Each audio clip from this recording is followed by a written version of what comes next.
Satu unit mobil Honda Brio terjun dari tol Tangerang Merak, Jumat tanggal 1 Oktober tahun 2021.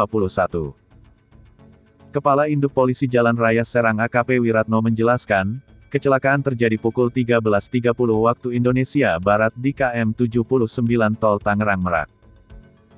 Saat kejadian, mobil dengan nomor polisi A1183T yang dikemudikan Erika Adelia Ramadhani asal Ranjeng, melaju dari arah Jakarta menuju Merak di lajur 2 dengan kecepatan tinggi.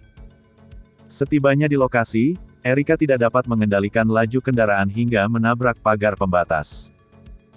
Kendaraan terjun ke kolong jembatan kereta api dengan posisi akhir kendaraan di selokan, ujar Wiratno saat dihubungi Kompas, Jumat. Mobil rusak berat setelah terjun bebas dari jalan tol dan masuk ke kolong jembatan dengan jarak 15 meter.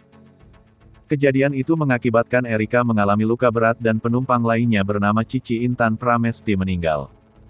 Keduanya sudah dibawa ke RS Dr. Derajat Prawira Negara. Salah satu saksi mata, Aris mengatakan, mobil berwarna merah itu terlihat terjun dari jalan tol lalu menghantam permukaan tanah yang menyebabkan terdengar suara benturan keras. Suaranya keras kayak ledakan gitu. Warga langsung ngecek, ternyata mobil sudah nyangkut di selokan.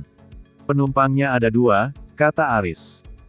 Warga yang dekat dari lokasi berusaha membuka pintu mobil dengan peralatan seadanya sebelum pihak kepolisian dan petugas jalan tol tiba.